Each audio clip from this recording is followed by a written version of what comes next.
Assalamualaikum warahmatullahi wabarakatuh dan selamat sejahtera salam Malaysia Madani. Bersama saya Brina Nur Anika binti Abdullah, wartawan Seri TV dalam liputan pada hari ini.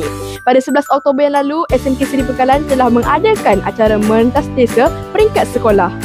Acara ini diadakan untuk meningkatkan kecergasan dan kesukanan kalangan murid-murid.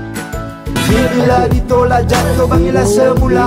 Bangkit bila diluka nanti bolehlah semula. Bangkit biar bersusah dulu nanti senang semua. Sakit pada luka akan pulih semula. Bangkit dengan nama yang Maha Esa, maafkan aku terlena.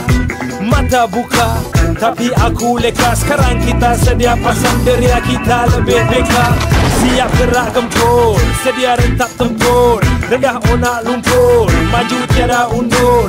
Tak kenal uzur hingga jasad kita terkubur. Kalau kurang kaki tangan lutut dan siku diulur. Ini malam kita pakai tanjak songsang. Askar jati gerak senyap yang lain berkompang.